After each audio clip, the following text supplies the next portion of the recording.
Bonjour à toutes et à tous et bienvenue pour cette nouvelle vidéo.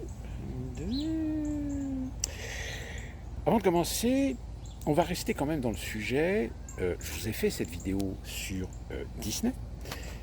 Et il se trouve que depuis, on a un meilleur recul sur le parcours Indiana Jones 5. Et il se trouve qu'aux États-Unis est sorti un autre film qui s'appelle Insidious et qui est le 5e de cette franchise et qui a fait un meilleur score en démarrage que Indiana Jones. Indiana Jones a atteint péniblement les 300 millions de dollars de recettes au bout d'une semaine. C'est un échec. C'est tellement un échec qu'on vient d'apprendre que Bob Iger vient de décider quelque chose d'assez exceptionnel. Il a décidé de faire des coupes franches dans les budgets et plus particulièrement concernant Marvel et Lucasfilm.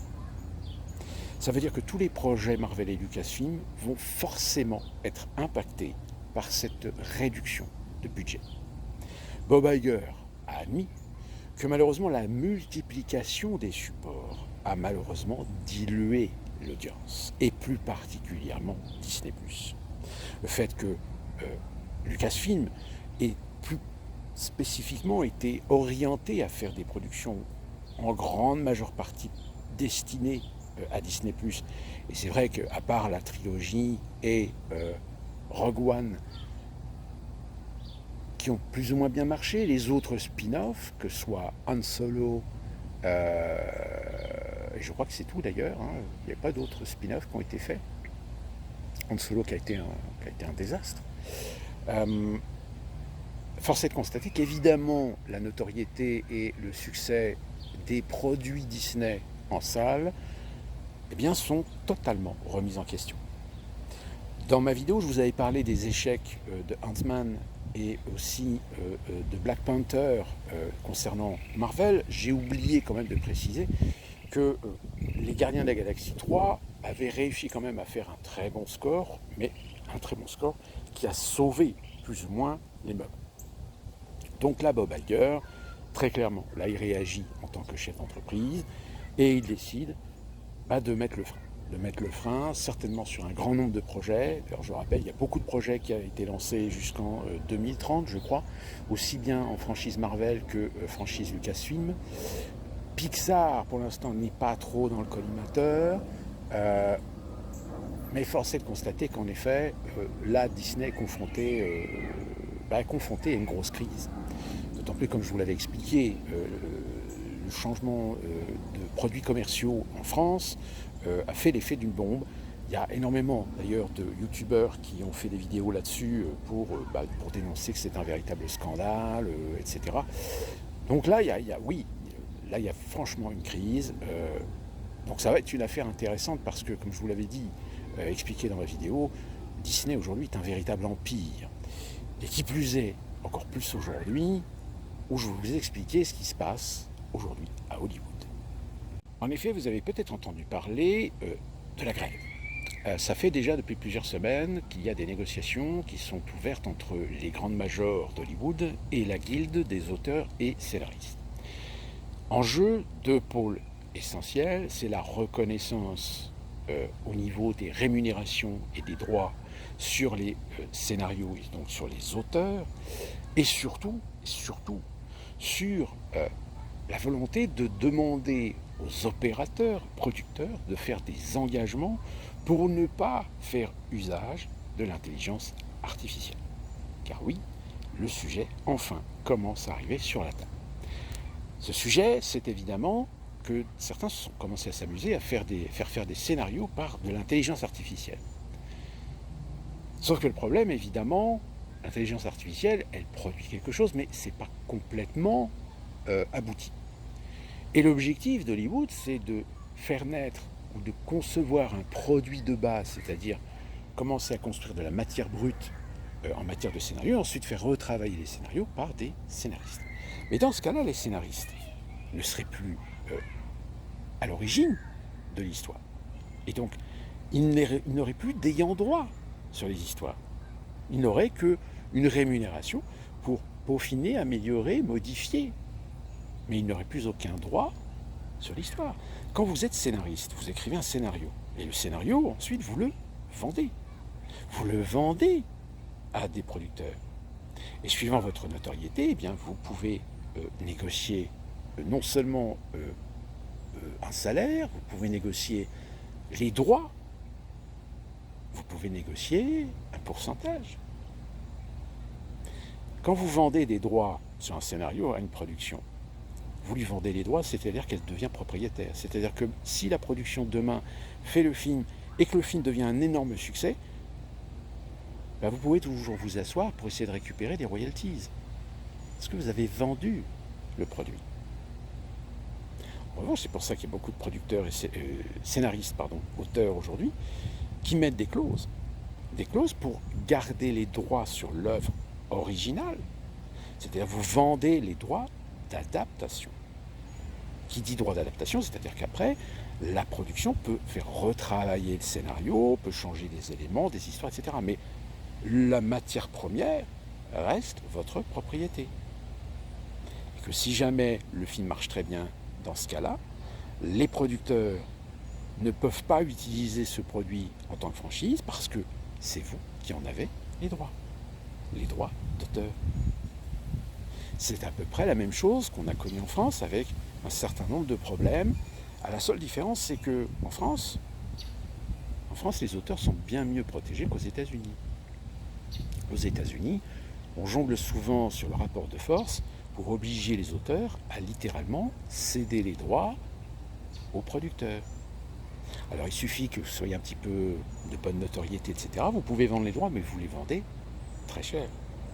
Et même ça, si vous vendez les droits d'auteur 5, 6 ou 10 millions de dollars, si jamais le film cartonne, fait 300, 500, 800 ou 800 millions de dollars de recettes, et qu'évidemment la production va avoir trouvé un filon et va continuer en créant une franchise, ben malheureusement vous n'aurez plus aucun droit là-dessus. Donc c'est ça qu'aujourd'hui les auteurs et scénaristes aux États-Unis essaient de renégocier. C'est d'essayer de faire en sorte que désormais les producteurs s'engagent à payer les scénaristes et les auteurs à la hauteur de ce qu'ils produisent. Car si vous avez une dizaine, douzaine, une vingtaine d'auteurs ou de scénaristes à Hollywood qui réussissent à avoir du poids dans la balance pendant les négociations, eh bien ce n'est pas le cas des autres. En règle générale, les autres sont embobinés dans des contrats où ils sont contractuellement engagés pendant 3 mois ou 6 mois, ils sont payés, rémunérés pour pondre des scénarios, mais les scénarios, ils n'ont plus aucun droit, plus aucune propriété dessus, parce que dans leur contrat de travail, il est stipulé que tout ce qu'ils produiront au sein de la société appartient à la société. Et c'est pour ça que vous avez certains films qui ont très bien marché, qui ont créé des franchises, mais dont les scénaristes, malheureusement, ne récupèrent absolument rien sur le succès du scénario. Et qu'en réalité, ils ont fait le scénario en étant rémunérés comme un simple employé, comme un simple salarié. Et enfin, je vous ai parlé de l'intelligence artificielle, on en a parlé, je vous l'ai présenté, les risques, les développements. Cette fameuse intelligence artificielle qui déjà, on l'a vu dans certains organismes de presse, était utilisée, eh bien Hollywood voudrait utiliser l'intelligence artificielle pour créer des scénarios, qui par la suite seraient réécrits, modifiés par ces mêmes scénaristes et auteurs, employés, salariés des sociétés de production. Eh bien, c'est la colère qui a monté aujourd'hui à Hollywood. Et du fait que, vu que les négociations n'ont abouti nulle part, eh bien, depuis quelques jours, c'est la grève. C'est la grève de la Guilde des artistes et auteurs et scénaristes. Ça veut dire quoi ? Ça veut dire que tous ces gens sont à l'arrêt. C'est-à-dire aussi bien ceux qui, à la limite, vont peut-être être obligés de trouver un taf à côté pour avoir au moins un salaire alimentaire, mais tous les scénaristes et auteurs qui sont des mines d'or pour les maisons de production, que ce soit Warner, Universal, Paramount, Disney, Sony, eh bien, sont en grève. C'est-à-dire qu'ils ne produiront plus de scénarios. Alors, pour ce qui concerne les films, c'est pas trop dangereux vu que les majors ont encore du stock. Mais en revanche, Pour ce qui concerne les séries télé, et plus particulièrement pour le streaming, en règle générale, ces séries sont produites à l'épisode. C'est-à-dire que très souvent, on fait une annonce en disant voilà, on va sortir telle série. Ils font 2-3 épisodes. Et si jamais la série marche très bien, eh bien, tout le monde au taf, les scénaristes mettent des scénarios, écrivent des scénarios, etc. pour le reste des épisodes de la série, souvent pour une première saison. Sauf que là, si les scénaristes sont en grève, si les artistes sont en grève, eh ben les streamings, ils vont avoir un petit souci. C'est que toutes les séries qui font un petit peu, vous savez, pour que vous compreniez bien, c'est un peu comme les fast-food. Vous savez, moi j'ai connu l'époque où les fast-food, sur certaines périodes de la journée, ils produisaient, ils cuisinaient les hamburgers à l'avance. Vous arriviez, vous disiez voilà, je voudrais un Big Mac, une frite, etc. Les frites, elles sont prêtes, le Big Mac, il est prêt, paf, paf, paf, c'était sur votre plateau. La transaction, elle durait même pas 2 minutes, et vous pouviez vous installer et commencer à manger. Mais aujourd'hui, c'est plus le cas. Aujourd'hui, vous êtes obligé d'attendre. Parce que tout est fait à la commande. Rien n'est fait d'avance. Peut-être sur les rushs, mais bien aujourd'hui, à Hollywood, que ce soit pour les chaînes de télévision ou les streamings, c'est exactement pareil. C'est-à-dire que très souvent, certaines séries sont écrites, sont produites, sont tournées à la dernière minute. Donc évidemment, si vous avez une grève, eh ben la machine est en panne. Alors d'autant plus que la machine est en panne que c'est pas la première fois qu'il y a des grèves, mais là celle-ci est considérée déjà comme étant une grève assez importante, bien plus importante que celle qui avait déjà eu lieu dans les années 80 et qui avait déjà un petit peu secoué Hollywood. Donc comme je vous l'ai dit, en France, dans le milieu artistique, dans le milieu du cinéma, il y a des conventions, il y a des protections sociales, etc. Donc c'est déjà un peu plus intéressant. Mais le problème, c'est que c'est un coût. Et ce coût, c'est vous qui le payez. Puisque les indemnités, le chômage des intermittents du spectacle, etc., même si eux, sur leur charge, ils payent des cotisations pour ces caisses, l'argent qui est déduit sur leur salaire ne va pas directement dans les caisses. Elles vont dans les caisses de l'État. C'est après l'État qui établit un budget annuel pour chaque caisse. C'est le principe de la répartition. C'est-à-dire que ce que vous payez aujourd'hui pour votre sécurité sociale, pour votre assurance chômage, pour votre accident du travail, pour votre retraite, c'est pas pour vous.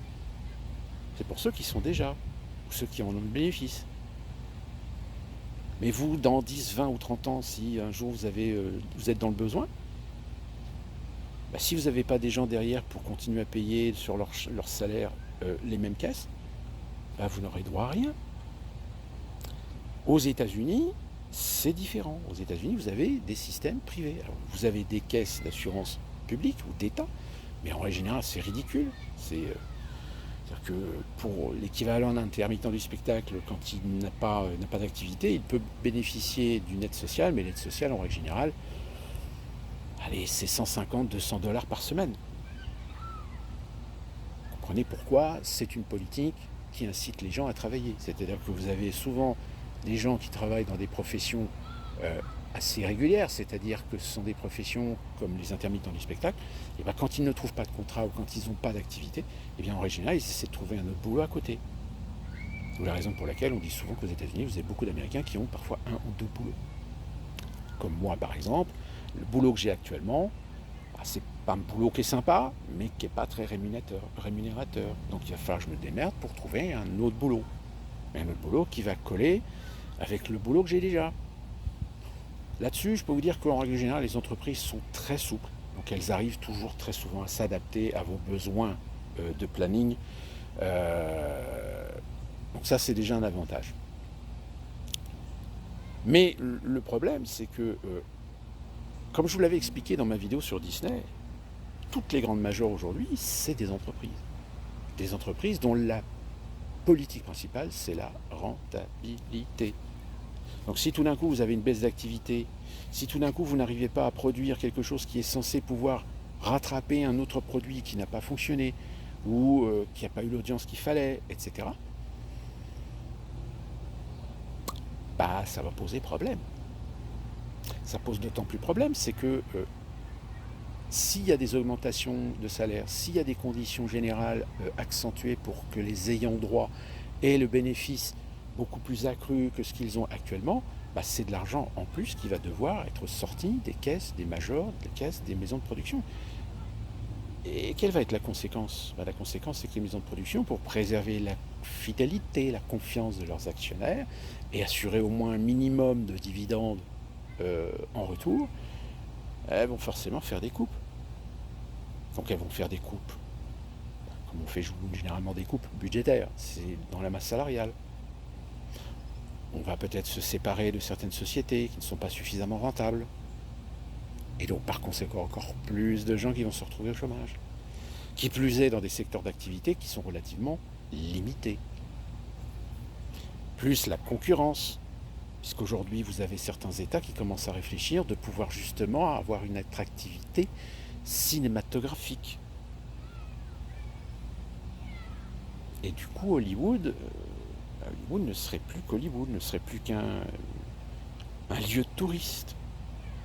Ce qu'il est déjà plus ou moins, puisque la plupart des studios d'Hollywood aujourd'hui sont beaucoup moins utilisés pour le cinéma qu'ils ne l'ont été pendant un certain temps, puisqu'à partir des années 90, pareil, encore une fois de plus, les maisons de production, les majors américaines ont essayé de trouver des studios à moindre coût, et donc du coup sont allés dans des studios étrangers, où on fait construire des studios dans des pays où la fiscalité était beaucoup plus avantageuse, comme ça a été le cas par exemple de la Fox, qui a de plus en plus déplacé ses productions en Australie, puisqu'ils ont fait construire des studios en Australie.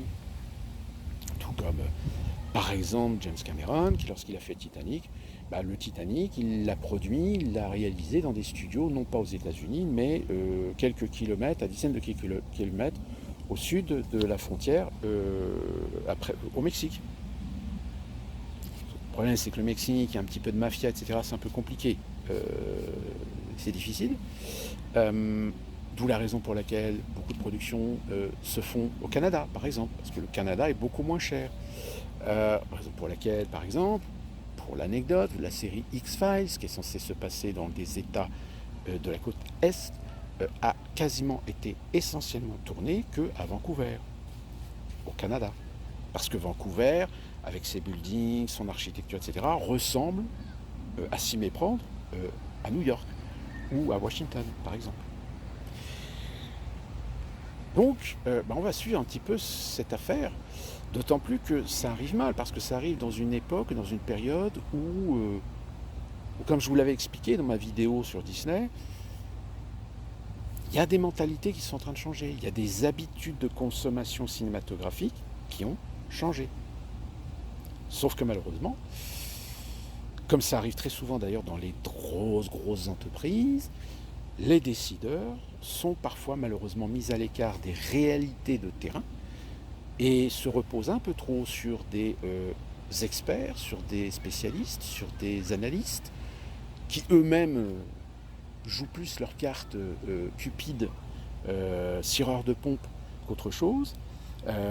C'est les mêmes que vous avez en France, qui vont dire au président ou au directeur général ne vous inquiétez pas, tout va bien. Alors qu'en réalité, non, rien ne va. Tout est en train de vaciller, tout est en train d'être soumis à des coups de butoir de changement de paganisme, de changement d'habitude, de changement de culture, de changement d'orientation, de changement d'attitude de consommation. Sauf que ça, malheureusement, il y en a, ils ne l'ont toujours pas compris. Et du fait qu'il n'est toujours pas compris, le jour où ils sont en face de l'évidence, il est trop tard. Ça coûte du pognon. Et pour écumer les pertes, on va dans des orientations comme aujourd'hui, les orientations, c'est utiliser l'intelligence artificielle. L'intelligence artificielle pour au moins remplacer des tâches humaines qui ne sont pas forcément primordiales, ou sur lesquelles on va ensuite, par la suite, plutôt accentuer ou modifier ou changer la structure de telle manière à ce qu'il y ait toujours une intervention humaine, mais une intervention humaine post-action, création par intelligence artificielle, mais c'est une action humaine qui coûtera beaucoup moins cher. Parce qu'on va, comme je vous l'avais expliqué, je vous l'ai expliqué là, le coût des scénaristes qui était embauchés en tant qu'employés et qui étaient payés pour créer du contenu, mais le contenu, ils n'en avaient absolument pas aucun droit dessus, puisque tout ce qu'ils faisaient, le faisaient pour la société, au nom de la société. Donc voilà, donc mettez des gens derrière l'intelligence artificielle pour modifier justement un petit peu les petites imperfections que l'intelligence artificielle pour l'instant n'est pas capable de faire.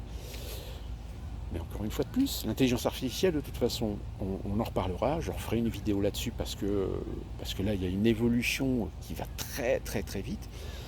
Si vous avez vu dans ma chaîne la vidéo que j'avais fait sur l'intelligence artificielle concernant Midjourney, la création d'images, etc., je peux vous dire que là, ça y est, on est déjà dépassé, on est déjà maintenant sur de la création de vidéos. Regardez ça, par exemple.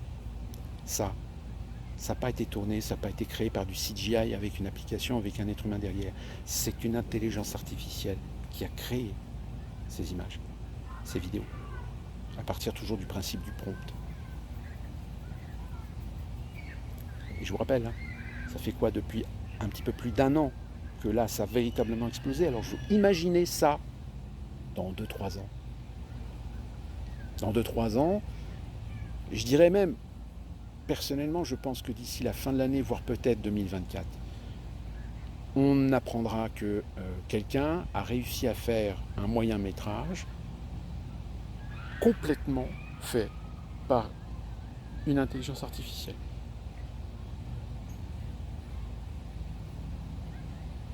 On en reparlera. D'ici là qu'on se retrouve pour une prochaine vidéo, portez-vous bien.